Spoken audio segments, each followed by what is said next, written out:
नमस्कार, the future के इस यूट्यूब चैनल पर आप सभी का स्वागत है। आइए शुरू करते हैं भारतीय संविधान के एक महत्वपूर्ण टॉपिक को, जिसका नाम है मूल कर्तव्य। भाग 4 के क में मूल कर्तव्यों का जो है वो वर्णन है और आज की इस वीडियो में मैं इसी चीज़ को डिस्कस करने वाला हूं। लेकिन सबसे पहले आप सभी को पता है कि 71वीं बीपीएससी प्री एग्जाम्स के मद्देनज़र इस प्लेटफॉर्म पर, इस यूट्यूब चैनल पर आप सभी के लिए भारतीय संविधान को समर्पित ये वीडियो सीरीज शुरू की गई है, जिसमें हम आर्टिकल पहले फर्स्ट से लेकर 395 तक के सभी आर्टिकल्स के अलावे सारी अनुसूचियों को, सारे संवैधानिक संशोधनों को, भारतीय संविधान के लागू होने से पहले जो संवैधानिक विकास का क्रम रहा है उनको, भारतीय संविधान सभा को और संविधान निर्माण के द्वारा जो भी प्रक्रियाएं चली उन सारी चीजों को डिस्कस करेंगे अपने इस वीडियो सीरीज के अंतर्गत। तो आइए आज की इस वीडियो को बिना समय गंवाए शुरू करते हैं और बात करते हैं भाग 4 के क यानी मूल कर्तव्यों की। एक ही आर्टिकल है इस भाग में जिसका नाम है अनुच्छेद 51 का क। आप स्क्रीन पर देख पा रहे होंगे। जरा चीज जो गौर करने वाली चीज है कि क्या मूल कर्तव्य मूल संविधान में थे या बाद में जोड़े गए तो किन की सिफारिशों पे जोड़े गए, किस संवैधानिक संशोधन द्वारा जोड़े गए, किस राष्ट्र के संविधान से प्रेरित होकर के जोड़े गए, मूल संविधान में क्यों नहीं थे, क्या संविधान निर्माताओं के दिमाग में मूल कर्तव्यों जैसी कोई संकल्पना उस समय नहीं आ पाई। इन सारी चीजों को जो है वो आज के इस वीडियो में हम डिस्कस करने वाले हैं। तो आइए शुरू करते हैं भारत के संविधान को समर्पित हमारी ये वीडियो सीरीज, जिसका नाम हमने दिया है संपूर्ण भारतीय संविधान। भाग 4 का क मूल कर्तव्य, एक आर्टिकल है जिसका नाम है अनुच्छेद 51 का क, और उस 51 के क के अंतर्गत जितने भी मूल कर्तव्यों को परिभाषित किया गया है, डिफाइन किया गया है, उनकी बात करेंगे। हम उनकी संवैधानिक स्थिति की बात करेंगे कि क्या वो मौलिक अधिकारों की तरह उन्हें भी संरक्षण प्राप्त है, क्या उनका उल्लंघन, उनका अतिक्रमण मौलिक अधिकारों की तरह मौलिक कर्तव्यों का भी उल्लंघन और अतिक्रमण एक दंडनीय अपराध है, या भाग 4 के जो डायरेक्टिव प्रिंसिपल्स हैं उनकी तरह ये भी सिर्फ और सिर्फ एक आदर्शात्मक वाक्य हैं, इनको फोर्सली इंप्लीमेंट नहीं करवाया जा सकता। क्या स्थिति है मूल कर्तव्य की, क्या वो भाग 3 के मौलिक अधिकारों की तरह है या क्या वो भाग 4 के नीति निर्देशक तत्वों की तरह, कैसे हैं ये, इन चीजों को भी डिस्कस करेंगे हम लोग आज के इस वीडियो सेशन में। तो आइए शुरू करते हैं मूल कर्तव्यों को समर्पित आज का ये वीडियो। सबसे पहले पृष्ठभूमि की। पहली चीज, मूल संविधान में मूल कर्तव्य नहीं थे। क्यों नहीं थे, थोड़ा सा इस चीज पे हम डिस्कस करते हैं। सबसे पहली चीज कि साम्यवादी व्यवस्था वाले राष्ट्रों में मूल अधिकारों से ज्यादा मूल कर्तव्यों पे फोकस होता था। साम्यवादी रूस, मूल कर्तव्य भी रूस के संविधान से लिए गए हैं। तो जो साम्यवादी राष्ट्र थे वहां नागरिकों के कर्तव्यों पे जोर दिया जाता था कि भाई आपने राष्ट्र को क्या दिया, आपकी राष्ट्र के प्रति जवाबदेही, राष्ट्र ने आपको क्या दिया ये सेकेंडरी चीज है। एक नागरिक होने के नाते आपका राष्ट्र आपको क्या दे रहा है, किस प्रकार का वातावरण दे रहा है, कितनी स्वतंत्रताएं दे रहा है, ये बाद का विषय होगा। आप राष्ट्र को क्या दे रहे हैं, आप राष्ट्र के लिए क्या कर रहे हैं, आपका समर्पण राष्ट्र के प्रति क्या है, इस पे फोकस होता था साम्यवादी राष्ट्रों में। इसलिए वहां मूल कर्तव्य महत्वपूर्ण थे मूल अधिकारों की तुलना में। लेकिन हम किसके अधीन थे, तो ब्रिटिशर्स के।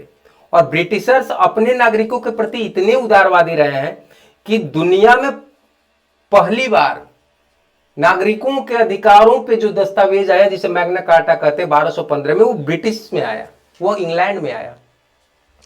वो अपने द्वारा बनाए गए गुलाम राष्ट्रों के गुलाम नागरिकों के प्रति उदार नहीं रहे, कृतज्ञ नहीं रहे, करुणा से भरे हुए कभी नहीं रहे, लेकिन अपने नागरिकों के प्रति रहे। 1215 में राजतंत्र था, फिर भी नागरिकों के अधिकार पत्र या नागरिकों के अधिकारों से संबंधित दस्तावेज और उस तरह के अधिकार पत्र आए जिसे मैग्ना कार्टा कहा गया। तो आप समझ सकते हैं कि उनकी व्यवस्था में उनके नागरिकों के लिए मूल अधिकार ज्यादा महत्वपूर्ण थे मूल कर्तव्यों की तुलना में।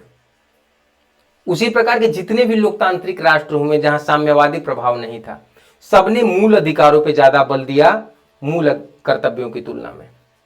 और भारत जैसे राष्ट्र में संविधान निर्माताओं ने खास करके मूल अधिकारों पर इसलिए बल दिया क्योंकि एक तो लंबी गुलामी का दंश झेला था हमने, इसके अलावा हमारे यहां गुलामी के दर्जनों पहलू थे ना। हम अंग्रेजों के गुलाम थे, हम रूढ़ियों के गुलाम थे, हम कुप्रथाओं के गुलाम थे, हम अशिक्षा के गुलाम थे, हम आर्थिक असमानताओं के गुलाम थे, हम वर्ण व्यवस्था के गुलाम थे, हम जाति व्यवस्था के गुलाम थे, हम सामाजिक विसंगतियों के गुलाम थे। तो गुलामी की दर्जनों पहलू हमारे यहां थे और इसके तले जो है वो देश की बहुत बड़ी आबादी जो है वो इस कदर इसके तले दबी हुई थी कि अब उसने ये उसके दिमाग में संकल्पना ही नहीं थी कि आजादी भी कोई चीज होती है, इंसान के भी कोई अधिकार होते हैं। समाज का ऐसा तबका, ऐसा बहुसंख्यक तबका भी था जिसके साथ सैकड़ों हजारों वर्षों से जानवरों वाला सलूक हुआ था। उन्होंने उसी को जीवन समझ लिया था। उनके लिए जीने का मतलब बस उनकी सांस का चलना और पेट में अनाज का जाना था। बाकी आत्मसम्मान, स्वतंत्रता, गरिमा ये मैटर नहीं करते थे। तो संविधान निर्माताओं के दिमाग में ये बात बहुत ही क्लियर कट थी कि उनको सबसे पहले स्वतंत्रता का एहसास दिलाना होगा, उनको अधिकार देना होगा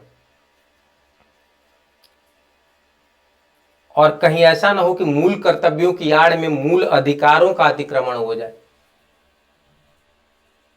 ये आपका राष्ट्र के प्रति कर्तव्य, ये आपका फ्लाग के प्रति कर्तव्य, ये आपका सरकार के प्रति कर्तव्यों की माला उनके गले में डाल करके उनके अधिकारों के पर काट लिए जाएं, ऐसी व्यवस्था न हो जाए। इसलिए मूल अधिकारों पर ज्यादा जोर था।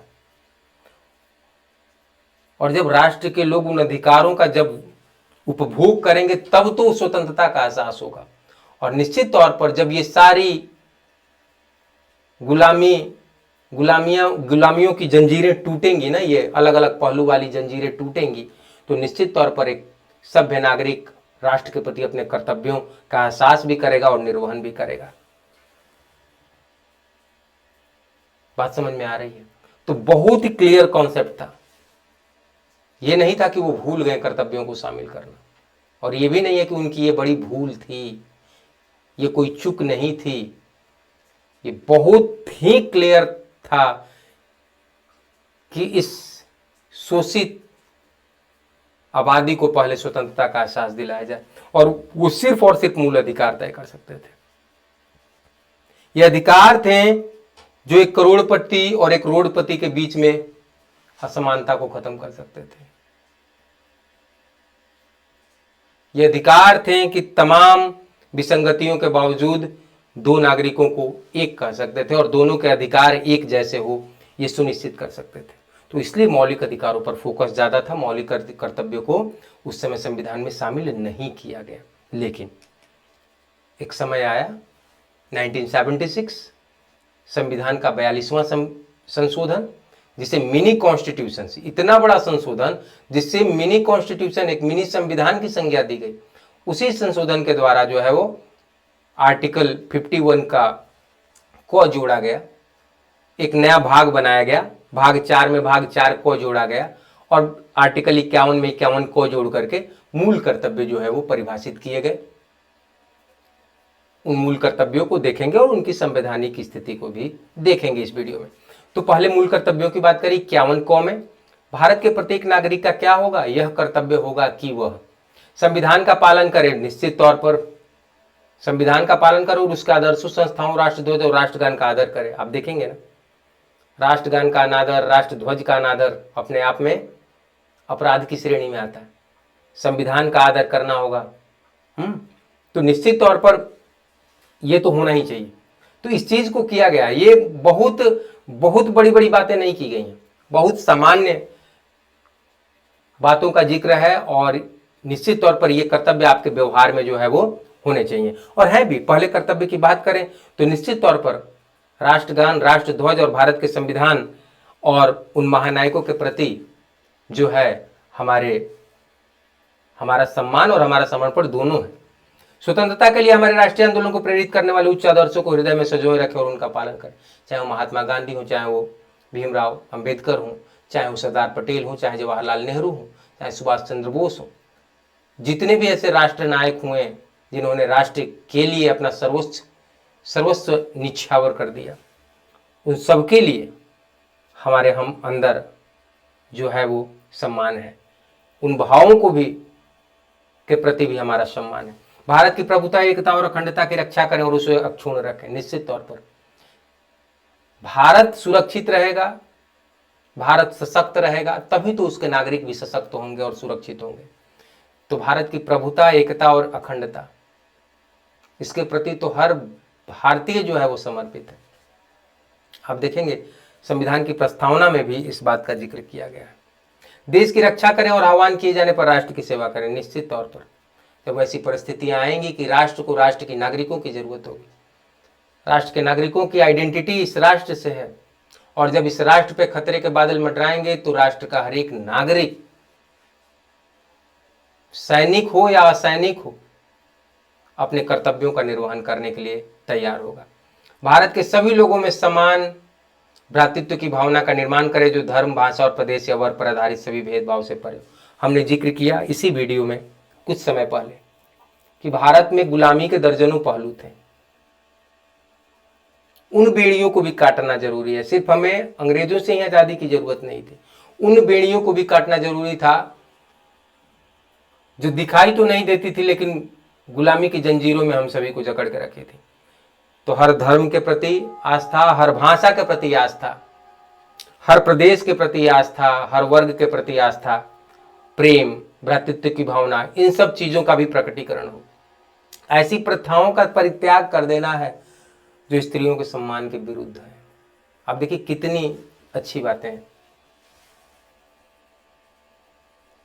तो निश्चित तौर पर यह हमारे व्यवहार में होने चाहिए। दूसरे राष्ट्रों की तरह भारत के इस खंड में जो मूल कर्तव्य है ना, ये निश्चित तौर पर एक सामान्य और सभ्य मनुष्य से इन चीजों की जो है अपेक्षा बिल्कुल ही की जा सकती है। ये इतने कड़े कर्तव्य नहीं है जो आपकी कठिन परीक्षा लेंगे या जो बहुत ही कठिन है। ये ऐसे हैं जो एक सभ्य नागरिक के व्यवहार में शामिल होने चाहिए।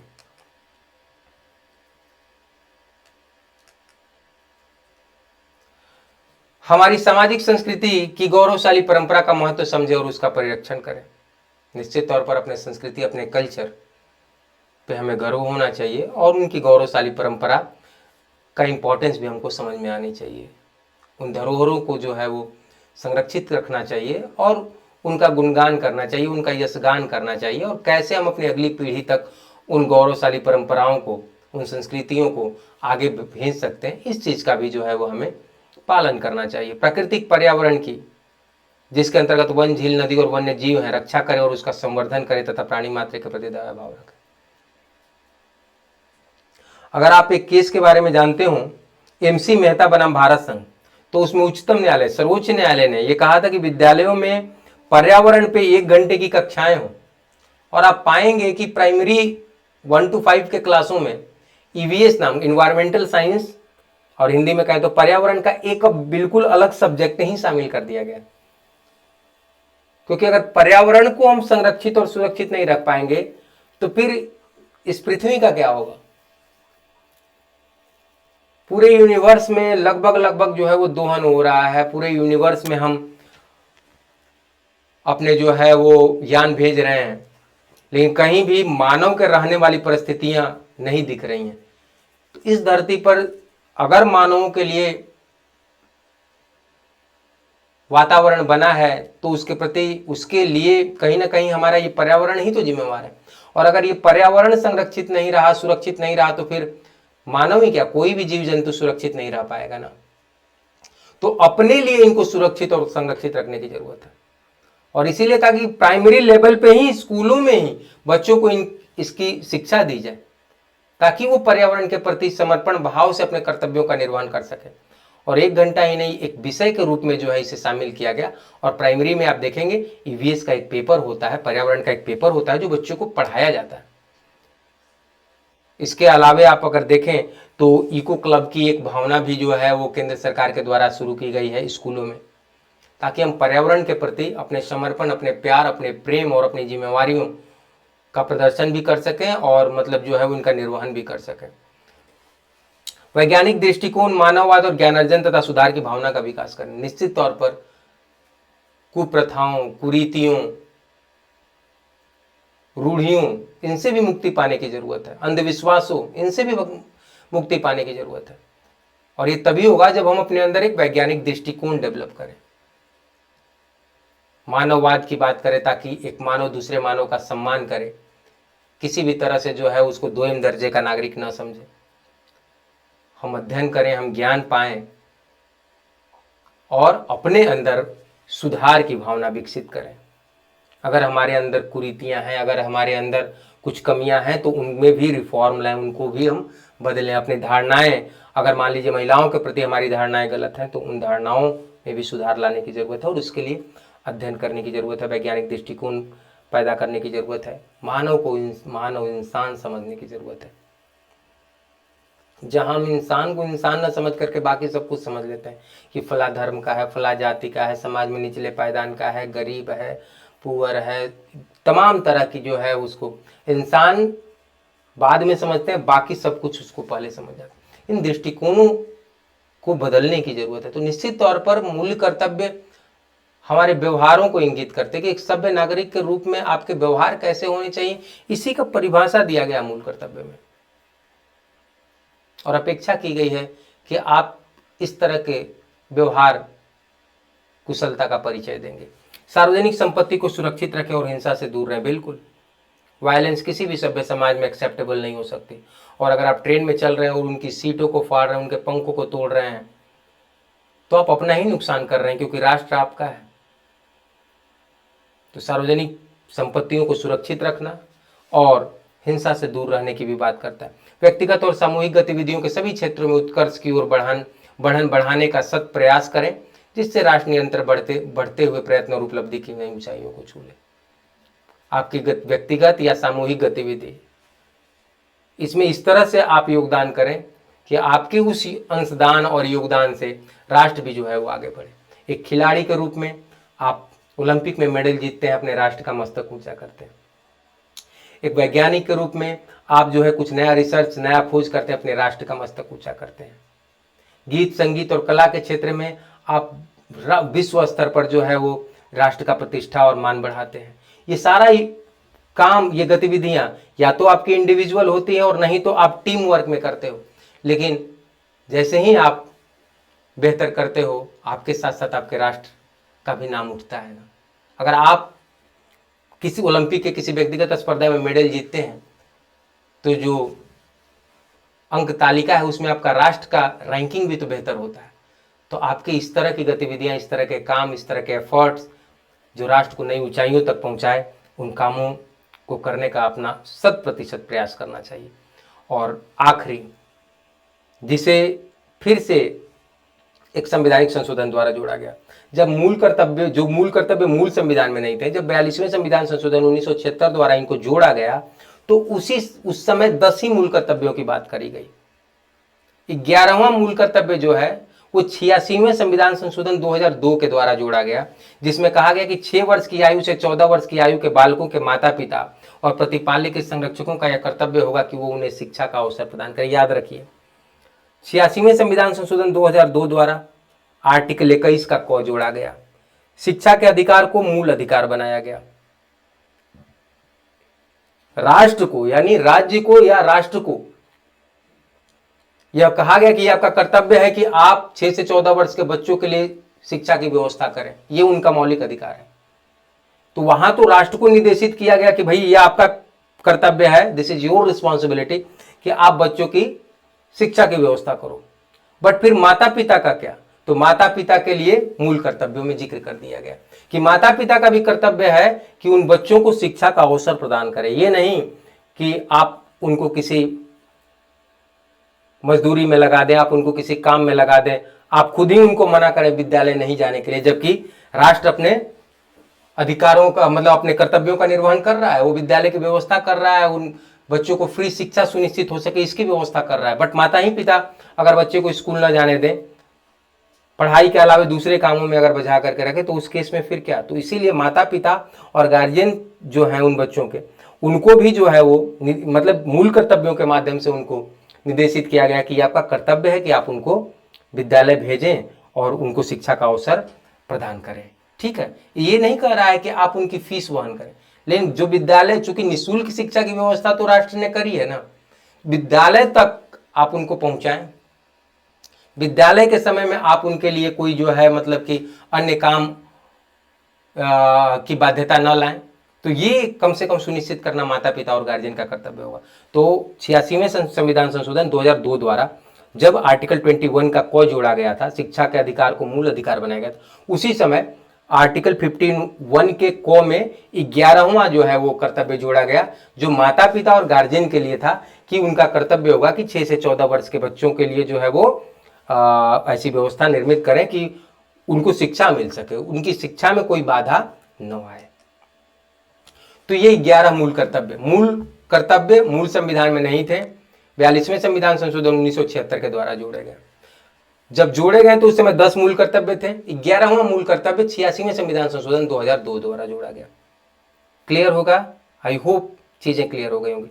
कुछ महत्वपूर्ण तथ्य, 26 जनवरी 1950 को लागू संविधान में मूल कर्तव्यों का उल्लेख नहीं था। मैंने जैसा बताया, मूल अधिकारों पर फोकस था, और कहीं मूल कर्तव्य की आड़ में मूल अधिकारों का हनन न हो जाए, ये चीज बिल्कुल क्लियर थी हमारे संविधान निर्माताओं के दिमाग में। इसके अलावा ब्रिटिश संविधान का एक बड़ा प्रभाव, या ब्रिटिश चाहे अलिखित तौर पर ही कही, लेकिन उस डेमोक्रेसी, उस लोकतांत्रिक व्यवस्था का एक बड़ा प्रभाव भी हम पर था, क्योंकि हम साम्यवादी विचारधारा वाले राष्ट्र नहीं रहे, और इसलिए जो है वो ज़्यादातर फोकस मूल अधिकारों पर था। बाद में मूल कर्तव्यों का संविधान में समावेश स्वर्ण सिंह समिति की सिफारिशों के अनुसार, कांग्रेस सरकार के द्वारा गठित ये समिति थी, स्वर्ण सिंह समिति, और इनकी सिफारिशों के आधार पर 42वें संविधान संशोधन अधिनियम 1976 द्वारा इनको जो है वो मूल कर्तव्यों को जोड़ा गया। तो भाग 4 का क बनाया गया, और भाग 4 के क के अंतर्गत आर्टिकल 51 के क में मूल कर्तव्यों का उल्लेख किया गया। मूल कर्तव्यों के पीछे कोई अधिशास्ति नहीं है, अर्थात उनका पालन कराने या उनके उल्लंघन होने पर दंड देने के लिए संविधान में कोई उपबंध नहीं है। मतलब मूल अधिकार वाली स्थिति मूल कर्तव्यों की नहीं है। लेकिन यही 42वें संविधान संशोधन में संसद को अधिकार दिया गया है कि अगर वो चाहे तो मूल कर्तव्यों का अनुपालन सुनिश्चित करने के लिए, और किसी नागरिक के द्वारा अगर मूल कर्तव्यों का उल्लंघन किया जा रहा है तो उसको एक अपराध की श्रेणी में रख करके दंडात्मक व्यवस्था का प्रावधान जो है वो संसद कर सकती है। ये अधिकार 42वें संविधान संशोधन द्वारा संसद को दिया गया है। 86वें संविधान संशोधन अधिनियम 2002 द्वारा अनुच्छेद 51 के क में संशोधन कर 11वां, ठीक है, 11वां मूल कर्तव्य जोड़ा गया। क्या था वो? 6 से 14 वर्ष के आयु के बालकों के माता पिता और उनके गार्जियन जो थे, उनको ये कर्तव्य दिया गया था कि आपका ये कर्तव्य है कि उन्हें शिक्षा का अवसर प्रदान करें। ये नहीं कि स्कूल के समय पर उनके लिए कोई वर्क असाइन कर दें कि नहीं आज स्कूल नहीं जाना, आज ही काम करना है। ये माता पिता कर्तव्य है कि काम बाद में, बच्चे स्कूल पहले जाएं। बात समझ में आ रही है? आई होप चीज़ें क्लियर हो गई होंगी। तो जो भी प्रश्न बनते हैं इन सेक्शनों से, एक तो ये 11 मूल कर्तव्य, दूसरा किस समिति की सिफारिश से ये लागू हुए थे, किस संवैधानिक संशोधन द्वारा मूल संविधान में थे या नहीं थे, मूल रूप से जब इनको जोड़ा गया तो मूल कर्तव्यों की संख्या क्या थी, 11वां कब जोड़ा गया, ऐसे ही सवाल इससे रहते हैं। बहुत बड़ा सेक्शन है नहीं, एक ही वीडियो में समाप्त हो गया। आई होप आज का ये वीडियो आप सभी को बहुत पसंद आया होगा। मिलते हैं अगले भाग से संबंधित आर्टिकल्स को लेकर के नेक्स्ट वीडियो में। तब तक के लिए इजाजत दीजिए मुझे। आप सभी का बहुत बहुत धन्यवाद इस वीडियो में बने रहने के लिए। Thank you.